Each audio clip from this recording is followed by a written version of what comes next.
시청자와 함께하는 신개념 토크 콘서트 승승장구! 네. 오늘 스튜디오 분위기가 너무 좋아요. 기광 씨를 좋아하는 분들께 죄송하지만 오늘 부득이한 스케줄 때문에 수지 씨가 1일 MC를 보게 됐습니다. 그렇습니다. 그래서 저희들 입장에서 스튜디오 분위기가 너무 좋아졌죠. 네. 에버바디 스크림! 네. 기광아 고맙다. 근데 중요한 건 수지 씨 기분일 것 같아요. 이렇게 다 셋 다 아저씨인데. 네, 사실 MC가 처음이기 때문에요. 네. 되게 떨리는데 네. 기광 오빠를 대신해서 제가 오늘 열심히 해보겠습니다. 네. 제가 굉장히 우울하네요. 왜요? 기광이 있을 땐 이렇게 봤거든요. 네. 근데 궁금한 게 있어요. 왜 기광 씨 대신에 수지 씨가 MC를 보게 됐다고 오, 맞아, 생각하세요? 맞아. 네. 제 생각에 아무래도 오늘 게스트분이 저랑 인연이 있는 분이 나오신다고 아. 들었어요. 나머지 멤버? 네, 저는 이거 뭐예요? 이 음악은 뭔가요? 토요일 밤의 열기. 완전 옛날 노래 아니에요? 이거 아닌가? 이거? 맞아요. 이거 디스코인데. 여자 아이돌이 이런 노래를 선택했을 리는 없잖아요. 요즘에 이제 그죠? 분위기가 복고로 다시 돌아가요.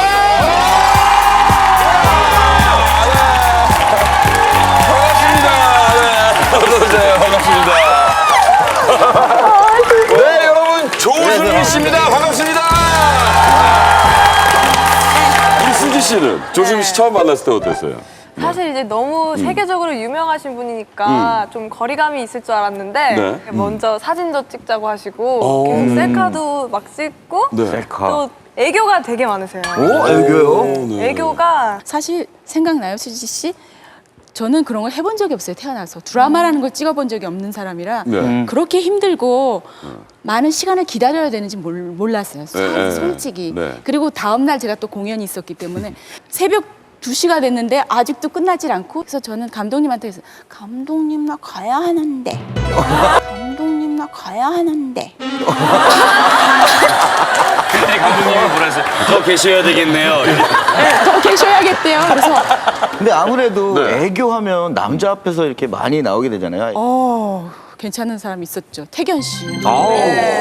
눈치를 조금 챘어요. 그 정도예요? 왜냐면 눈빛이 좀 남다르셨어요. 다른 분을 쳐다보시는 거랑 태견 오빠를 보는 거랑 살짝 달랐던 것 같아요. 저는 사실 워낙에 그 세계적인 분이시라서 솔직히 조금 답답하게 오늘 좀 얘기가 진행이 되지 않을까. 무게도 잡으시고. 저 이런 생각을 했는데 정말 성격이 활달하시네요.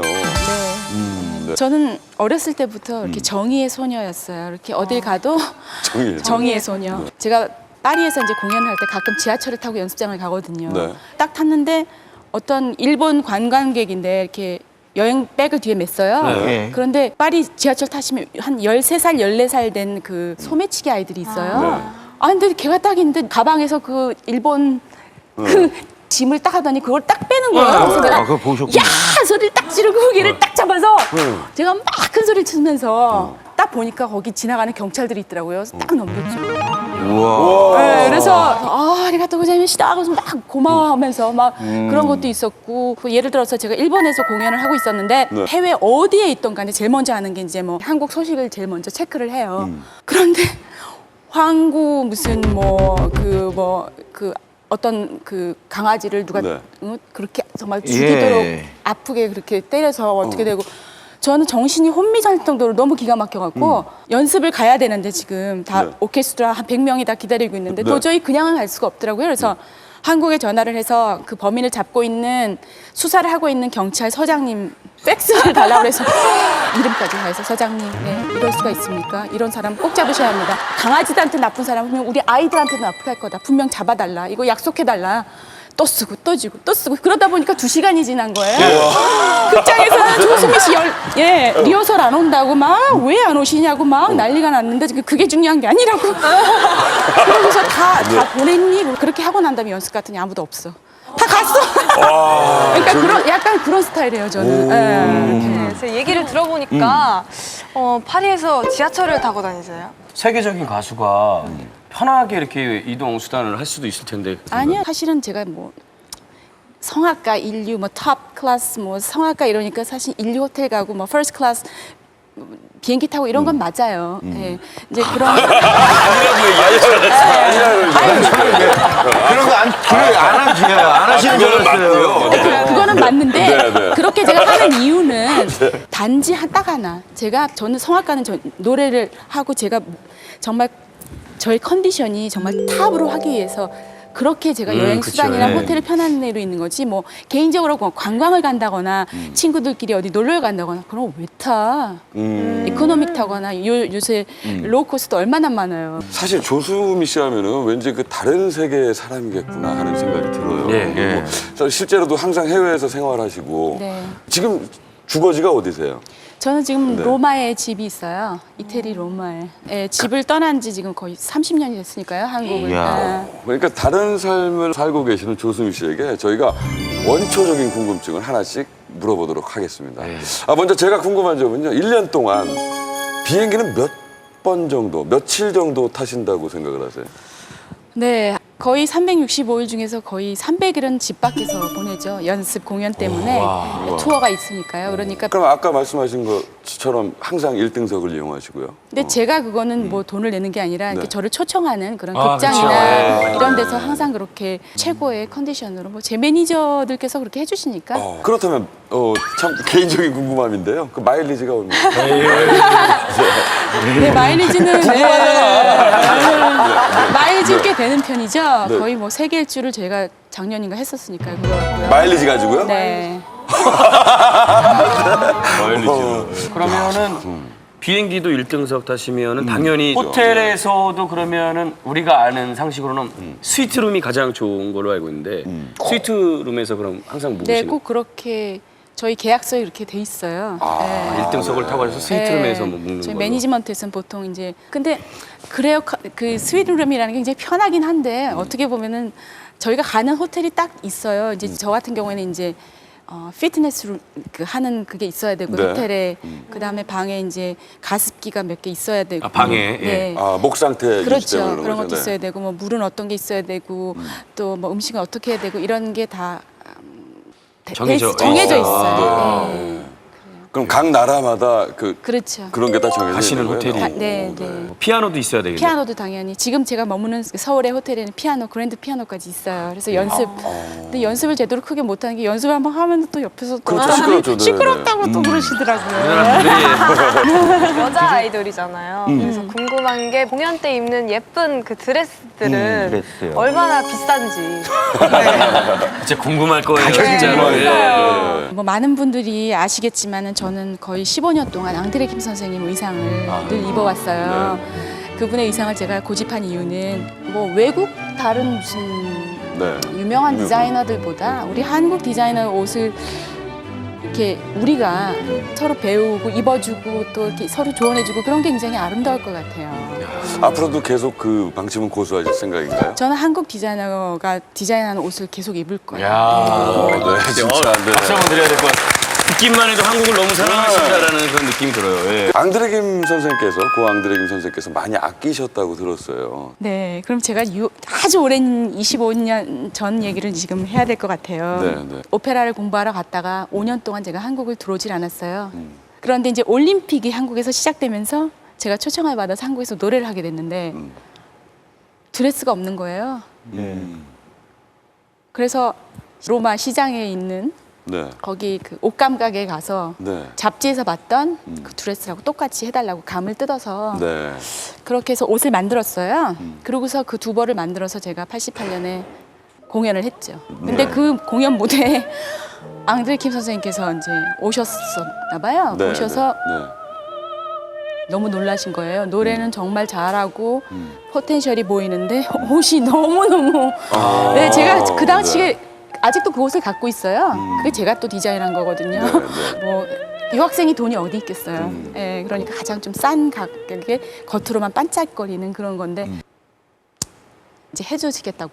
먼저 연락이 오신 거예요. 그래서, 네. 너무 안타까우셨나 봐요. 제가 그런 정도로 제가 많이 뭐라 그럴까요? 힘들었나 그런 생각도 했어요. 저는 그 옷을 굉장히 자랑스럽게 입었는데 네.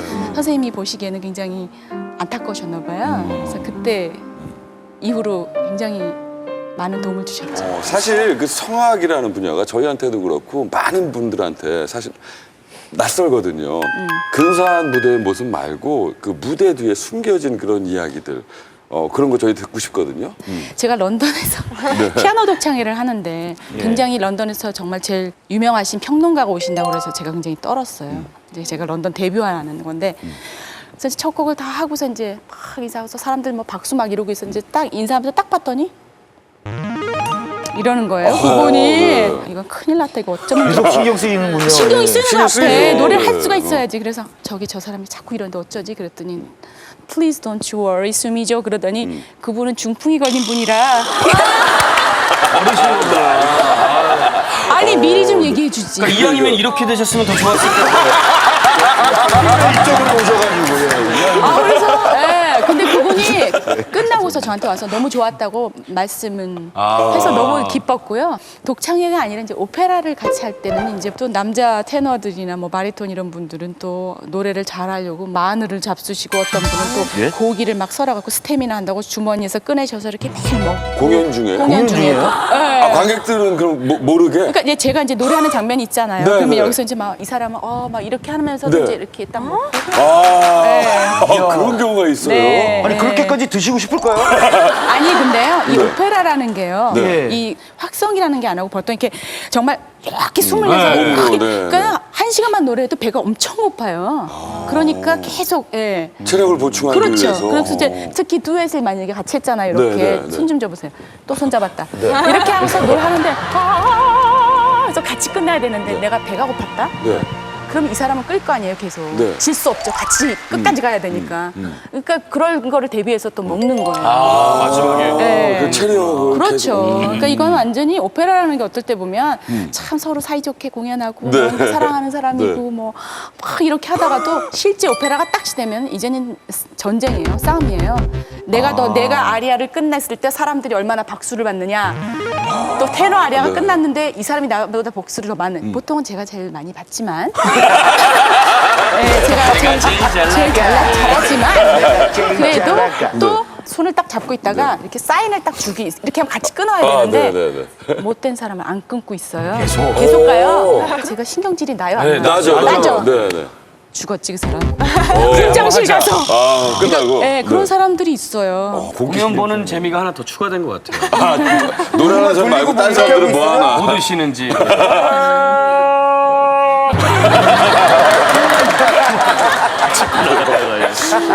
조수미 씨의 인생 사전 펼쳐주시죠. 밤의 여왕 예지몽. 네. 밤의 여왕. 밤의 여왕? 아까 처음에 나왔을 때 그 얘기 아닌가요? 클럽의 여왕. 네. 자, 그럼 먼저 밤의 여왕의 사전적 의미부터 알아보겠습니다. 밤의 여왕, 모차르트의 대표 오페라로 꼽히는 마술피리에 나오는 격렬한 복수의 노래로 음역이 높아 세계적으로 유명한 몇 명의 소프라노만이 소화할 수 있는 곡. 이 밤의 여왕 에서 나오는 아리아가 그 뭐 부를 때 호흡이 모자르거나 뭐 산소 공급이 안 돼서 막 기절하는 사람도 있다는 그 노래인가요 혹시? 그렇죠. 저희가 아무튼. 얼핏 들었을 때 그런 거였거든요. 네, 모차르트가 여러분들이 다 아시겠지만 천재였잖아요. 네. 근데 특히 이 마적이라는 오페라에 보면 이 밤의 여왕이 맡는 역은 노래 부르는 건 딱 아리아가 2개밖에 안 돼요. 그러니까 제가 지금 말씀하셨던 그 밤의 여왕 아주 힘든 거는 이제 2막에 나오는 건데 네. 이 밤의 여왕이 딸에게 칼을 주면서 나의 천적인 누구를 죽이라는 명령을 하는 거예요. 딸한테. 네, 그러면은 이 밤의 여왕이 조수미 씨에게는 어떤 의미일까요? 한마디로 정의를 한다면? 이 아리아가 이렇게 화끈하고 네. 정말 유니크한 그런 존재이기 때문에 네. 저의 첫사랑도 굉장히 화끈했고 정열적이었고 다시는 돌아올 수 없는 그런 사랑했던 시절? 뭐 그렇게 표현이 되겠죠? 네. 그 밤의 여왕 시절이랬던 게 아까 말씀하신 그 춤추던 그 시절이네요. 그럼 그때 첫사랑을 하신 건가요? 그렇죠. 이제 대학교 네. 1학년 들어가서 이제 처음 남자를 알게 되고 가슴이 뛰고 또 멋을 내기 시작하고 아오. 낭만을 알게 되고 첫사랑을 그러면은 그 나이트클럽에서 만나신 건 아니에요? 아니에요. 도서실에서 만났어요. 도서관에서 어떻게 만나신 거예요? 굉장히 공부하는 모습이 아름다웠어요. 그분의? 페이지 넘길 때 이렇게 매력 있었나요? 네, 뭐 그런 적이 있었고. 근데 그때 나이는 역시 뭐 다른 것보다도 이렇게 겉모습이 아름다웠죠. 예. 첫눈에 첫눈에 네 갔어요? 맞아요. 뿅 첫눈에. 갔어요. 먼저 대시를 하셨어요? 아니면은 이렇게 네 먼저 대시를 했어요. 이야. 예. 예, 굉장히 그런 경험을 하신 적이 있는지 모르겠지만 왜 이렇게 심장이 딱 멎는 거 있잖아요. 이렇게 사람 봤을 때 이렇게 숨을 못 쉴 정도로. 예. 그 정도. 네 그거죠. 예, 그런 느낌. 예. 그럼 대시하시자마자 바로 사귀신 건가요? 아니요 여자친구 있었죠 그분이. 이것도 뭐 무슨 운명의 장난인가요? 네. 그래서요. 뭐 상관 있나요? 있으면 있는 거죠. 그래서 그랬어요. 사귀어보고 싶다고. 일주일간 시간을 줄 테니까 일주일 후에 그 여자친구인지 난지 결정을 해서 알려달라고 했죠. 참 이상한 상황이네요. 갑자기 잘 사귀고 있는 집에 내가 가가지고. 이런 일이 실제로도 있네요. 네. 그러면 일주일 후에 그 남자분이 그럼 선택을 하신 거잖아요. 그러니까 사랑을 아예 하시게. 대답 뻔히 아시면서. 예, 근데 그 딴 뜻이 아니라 제가 간곡하게 얘기를 했나 봐요. 아마 감동을 받아서 아마 저한테 사귀자고 그랬겠죠. 사실 조수미 씨가 그 서울대학교 성악과를 수석으로 입학을 하셨고 그 1년 후에 꼴찌했다는 건 많은 분들이 아는 얘기잖아요. 너무나 많은 분들이 네. 알고 계시죠. 네. 그럼 결국에는 서울대에서 낙제 점수를 받고 쫓겨나다시피 하신 건가요? 네, 그렇게 말씀하시면 정확하죠. 수석으로 입학하신 아니 너무 털털하셔서 그 다음에 너무 털털하셔서 조심스럽게 얘기했더니 맞대요. 네, 쫓겨나게 맞대요. 네, 맞아요. 네. 그럼 쫓겨나시자마자 바로 유학을 가신 건가요? 그렇죠. 네, 유학 가는 그 시점에는 아직 그분과는 정리가 되지 않은 상황에서 그렇죠. 하도 교수님하고 저희 부모님한테 미움을 받아서 네. 제대로 저한테 잘 갔다 오라는 인사도 못했어요. 그래서 이렇게 딱 돌아오는데 저기 숨어 있더라고요. 야. 저게 떠나기 전에 저한테 그 당시만 해도 카세트가 있었어요. 네, 카세트. 거기다 이제 그 사람의 감정을 담은 그런 모든 말을 녹음을 해서 그 카세트를 줬어요. 네. 그래서 거기 딱 아무도 없는데 떨어져서 정말 말도 못하고 음식도 막히고 이제 빨래를 이렇게 하면서도 이게 물인지 눈물인지 빨래를 하는데 눈물이 뚝뚝 떨어지는데 한쪽에서는 테이프. 이제 그 내가 사랑하는 사람 남자의 그 테이프 목소리가 이렇게 돌아가니까 그때 힘을 내고 그런 사람이었는데 이제 3개월 후에 국제 전화를 하러 갔었는데 네. 이별 통보.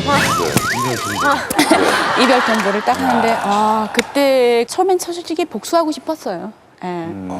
노래고 뭐고 빨리 짐 싸들고 가서 한국에 가서 다시 찾고도 싶었고 더구나 새로 사귄다는 여자가 저하고 저희 성악가 좀 제일 친한 학생이어서 더구나 그 복수심이 되게 심했죠. 예. 네, 정말 이건 근데 사람이 그런 것 같아요. 저같이 이렇게 감정적이고 감성적인 사람이 이렇게 가진 이머전시 같은 이런 게 오잖아요. 네. 응급 같은 네. 그런 게 오면요. 저는 굉장히 차가워져요. 물론 마음에는 아까 밤의 여왕을 노래하는 것처럼 정말 칼을 들고 복수를 하고 싶었지만 네. 그때 바로 눈에 보이는 것이 저희 어머니 아버님 얼굴 어려운 때도 내가 여기까지 와서 이 고생을 하고 있는데 뭔가 여기 의미가 있을 거 아니냐. 빨리 난 대답을 찾아야 한다. 그렇게 되더라고요. 그러니까 미움에서 이렇게 고마워가 되는 거예요. 근데 그 순간이 굉장히 짧았어요. 그리고 노래를 했고 콩쿠르에서 입상하고 어머니한테도 돈 보내지 말라. 나 이제부터 내가 벌어서 쓴다. 그러니까 모든 게 그 사람이 그렇게 통보를 해줬기 때문에 뭔가 이렇게 착착착 진행돼서 앞으로 나갈 수 있었지. 그 사람이 뭐 다른 여자를 사귀고 있었는데도 나한테는 뭐 사랑한다, 기다리고 있겠다 이랬으면 어떻게 제가 정신을 딴 데 팔 수도 있었어요, 사실은. 너무 솔직해서 고마워요, 저는. 그분이. 네. 아주 감사한 거죠. 혹시 이건 제가 이제 드라마적인 좀 생각인데요. 네, 네. 뭐 지난 얘기니까. 네, 네. 3개월에 이별 통보가 왔잖아요. 그거를 그 남자분을 부모님이 만나서 자네 우리 수미 놔주게 그렇게 하진 않았을까라는 생각. 이거- 그래서 난 다른 사람 사귀는 것 같아. 그 사람 전화번호 좀 알아볼까, 그런 생각을 묻지 한 않았어. 거지. 근데 사실을 밝히자면 전화번호를 제가 알아서 네. 한국에 도착할 때마다 전화를 했어요.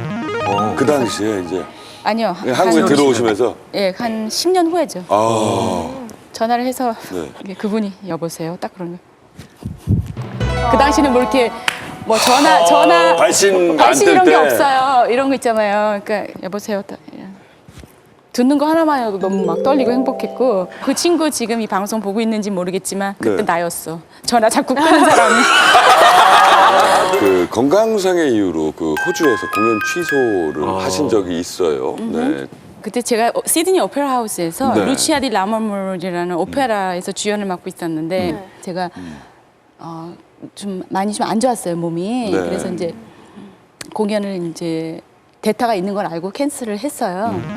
그런데 다음날 시드니 거기 그 제일 중요한 일간 신문지 일면에 그 제가 캔슬하고 도망갔다고 이렇게 그런 난리가 식으로. 났겠죠. 네. 근데 난리가. 네. 사실 이렇게 성악가가 이제 노래를 할 수 없을 만큼 이렇게 몸이 아파지면 참 힘들어요. 저희도 사람이기 때문에 그렇죠. 아플 네. 때도 있고 네, 저 같은 네. 경우는 굉장히 아프면서도 이제 노래를 하는 경우가 되게 많은데 그 경우 같은 경우에는 굉장히 제가 좀 힘든 경우였어요. 제가 여성으로서 제가 굉장히 하고 싶었던 그런 일을 못할 정도로 심한 그런 그런 힘든 상황이었어요.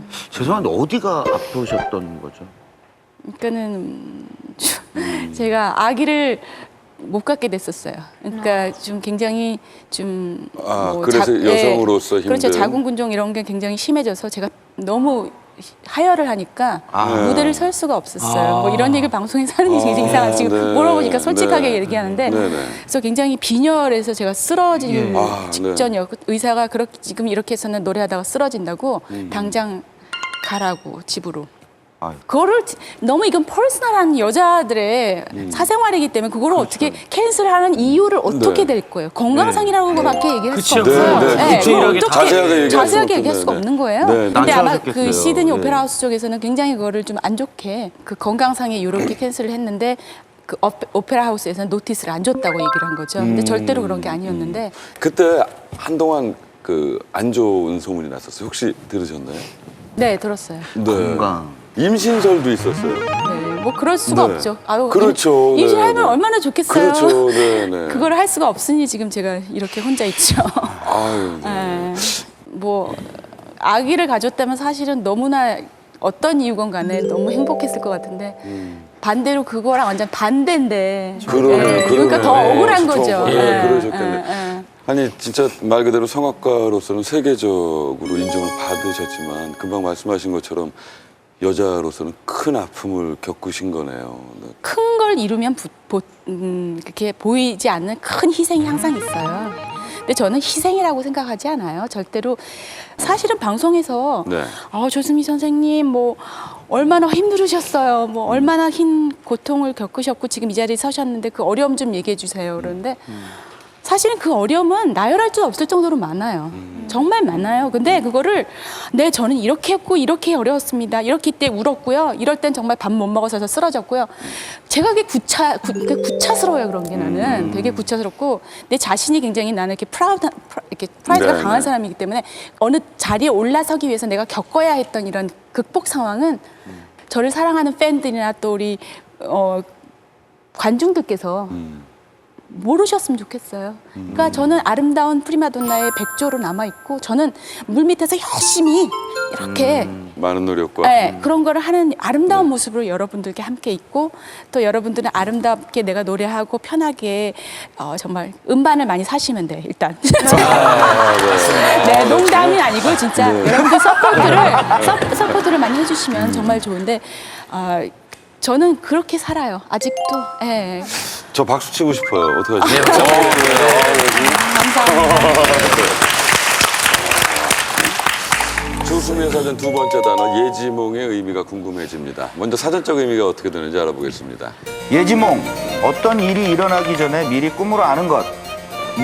조수미 씨에게 예지몽이란 한마디로 정의한다면 어떻게 해주시겠습니까? 저희 어머님이 생각이 나네요. 어머님께서 꿈을 굉장히 자주 꾸셨어요. 네. 그리고 특히 제가 외국에서 콩쿠르를 할 때마다 네. 전화를 했거든요. 국제 전화를 했는데 엄마 저 콩쿠르 나가요. 어떻게 될 것 같아요? 그러면 1등이야 1등 그러세요. 네. 근데 꿈을 꼭 그렇게 좋은 꿈을 꿈을 꾸셨더라고요. 꿔주신 거예요? 네. 그럼 실제로 1등을 하셨나요? 그런데 네. 그 꿈이 맞고 틀린 거를 떠나서 일단 꿈이 너무 좋았어. 잘 될 거야. 이렇게 하니까 벌써 자신이 자신감이 생겨요. 가신 거예요. 네. 네. 그래서 노래할 때도 잘하게 되고 좀 그런 게 있어요. 어머니께서 그런 식으로 그럴 수 있죠, 저한테. 네. 근데 이상하게도 다 1등을 했어요. 네. 그럼 실제로 꿈이 맞은 경우도 있는 거네요? 제가 노래를 좀 잘하잖아요. 인정합니다. 어머니 어머니께서 어떤 꿈 꾸셨다 뭐 이런 얘기도 해주신 적이 있나요? 근데 제가 태어났을 때 네. 꿈을 꾸셨는데 네. 이렇게 기와집에 그냥 누런 호박들이 그냥 이렇게 많이 걸려 열리고, 있는 네. 그런 꿈을 꾸셨대요. 초가집에 호박이 주렁주렁. 주렁주렁. 꿈 중에 그렇게 좋은 꿈은 아니네요. 네. 끝나는 그만 쓸 때. 꿈이네요. 제가 성악가가 된 이유가 네.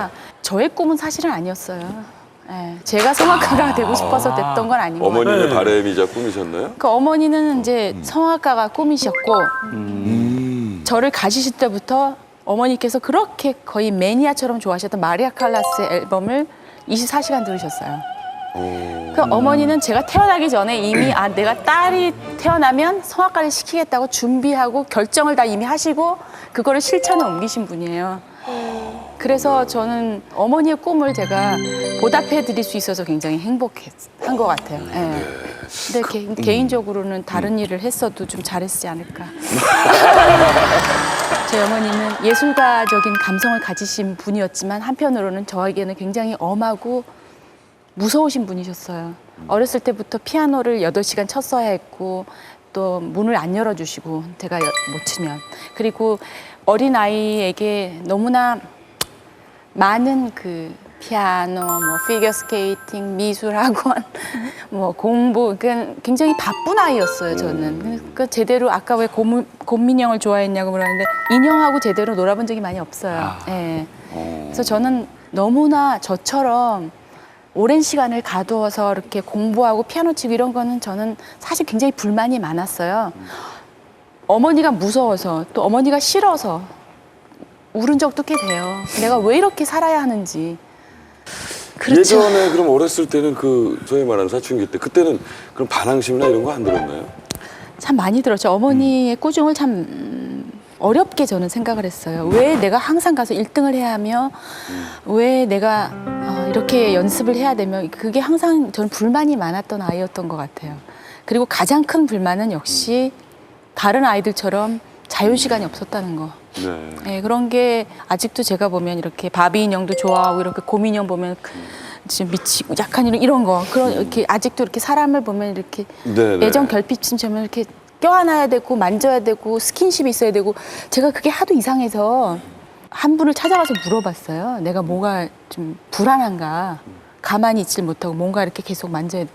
근데 아무래도 어린 시절에 이렇게 좀 너무 힘들게 이렇게 껴안아 하고 다독거림을 많이 못 받았지 않았나. 근데 사실 저는 어머니께 껴안아 본 적이 많이 없어요. 사실은 너무 이렇게 꼭 껴안아 본 건 정말 88년도에 유학 그러니까 끝나고서 갔다 와서 때, 네. 콘서트를 할 때 제가 몰골이 말이 아니었어요. 5년 동안 유학을 가면서 사실 돈이 많이 없어서 뭐 그때 뭐 선크림 뭐 무슨 로션 그런 게 뭐 살 돈도 없었고 여유도 없었고 그래서 5년을 그렇게 지내다 보니까 딱 한국을 왔는데 여권을 이렇게 검사하잖아요. 네, 근데 네. 여권 검사하시는 분이 You please go there 그러는 거예요. 그러니까 국내 내국인 말고 저 외국인. 그러니까 제가 제 몰골이 5년 동안 너무 막 햇빛을 보고 막 이래갖고 완전히 필리핀이나 이렇게 좀 동남아시아 네. 그쪽에 아름다운 그런 분들의 아름다운.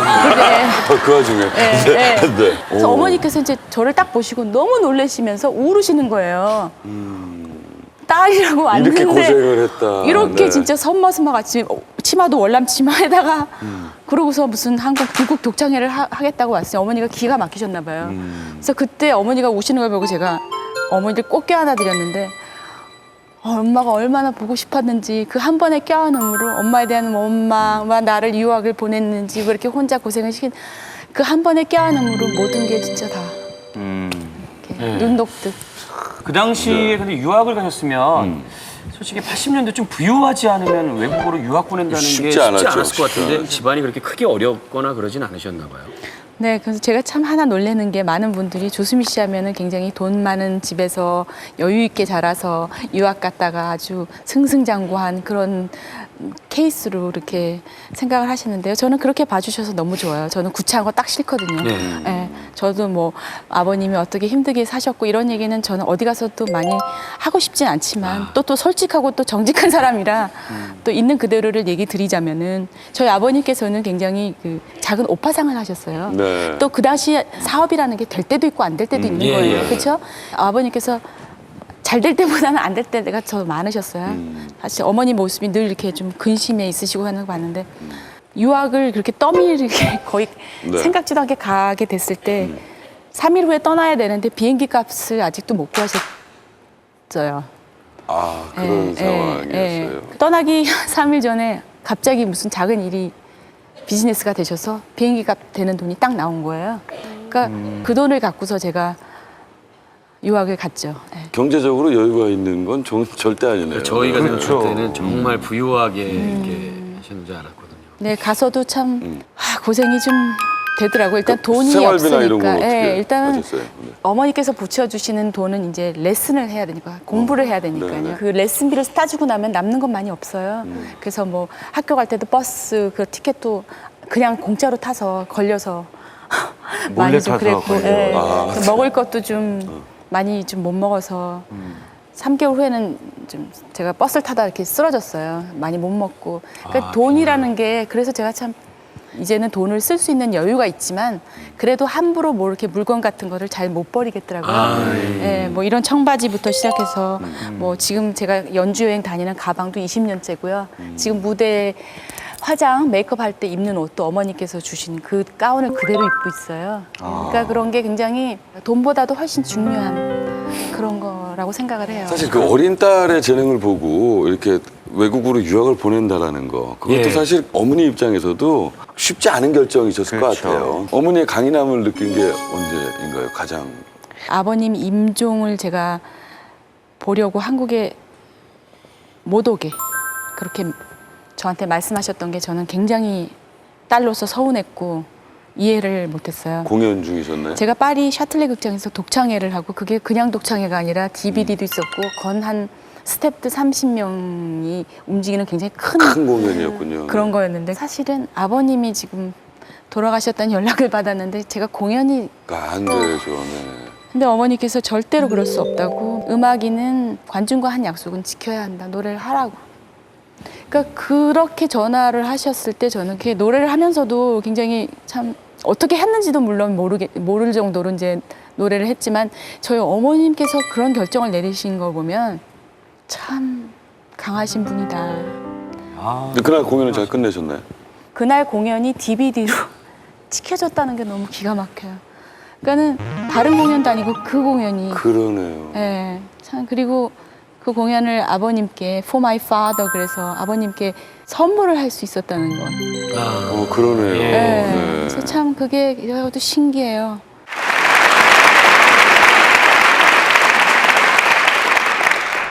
Et maintenant, je voudrais faire un petit prière pour mon père.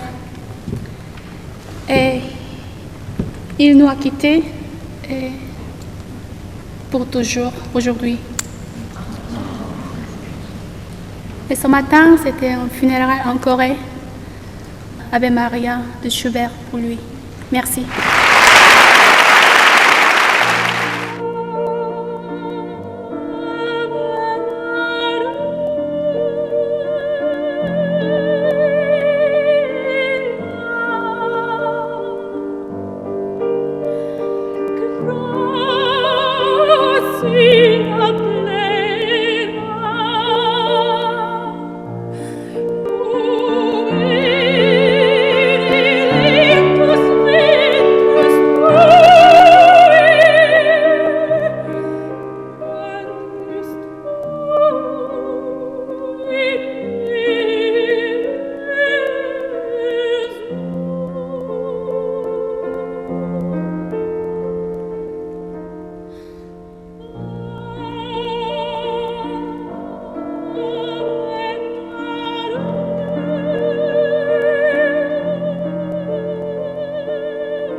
지금 어머님 건강은 어떠세요?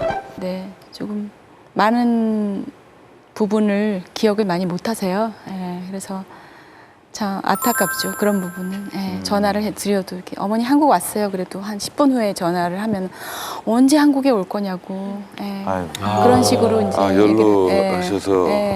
그런 걸 좀 마음이 아프죠. 근데 다른 거는 다 기억하시고요. 네. 뭐 아직도 이렇게 연주에 오시면은 비평 가시죠. 이게 안 좋았다, 저게 안 좋아. 전화로 얘기하시고 오늘 곰이 많이 안 먹었지, 소리가 약하더라. 뭐 이런 얘기도 해주시고. 평생을 그냥 그러네요, 딸을 위해서. 정말. 예. 어머니께서도 참 많이 변하셨어요. 그렇게 보면 그런 무섭고 매정하셨던 어머니가 지금 이렇게 보면 많이 약해지셨고. 네. 예.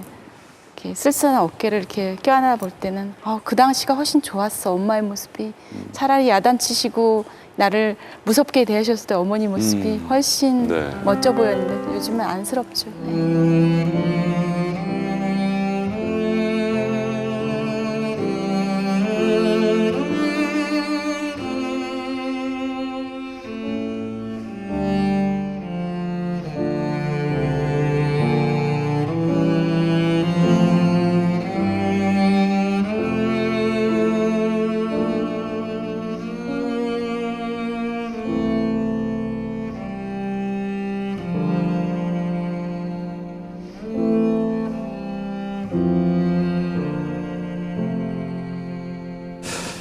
자, 저희 승신장구의 마지막은요. 나에게 쓰는 편지입니다. 직접 써오셨다는 얘기를 들었어요. 제가 어젯밤 자기 전에 네.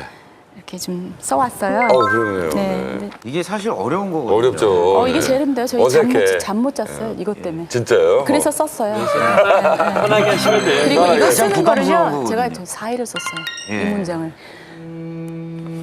걸음을 배우고 말을 배우듯 노래를 배우며 세계를 무대로 살리라 다짐했던 어린 소녀. 사랑이 찾아와도 가꾸고 지키지 못했고 가족들의 기쁨이나 슬픔도 같이 하지 못했던 때론 가혹했던 그 길을 쉼없이 달렸더니 25년 훌쩍. 그러나 이제 반쯤 온 셈? 퍼내도 마르지 않는 샘물처럼 뜨겁게 부르고 싶은 노래들. 앞으로 가야 할 길 외롭고 힘들더라도 어두움과 아픔이 있는 이 세상에 나의 따뜻한 노래와 손길로 더욱 아름다운 세상 만들어 나가리라.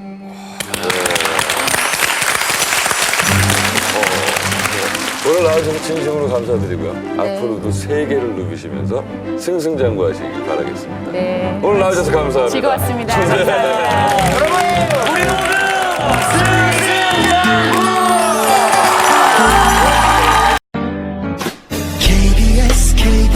KBS 한국방송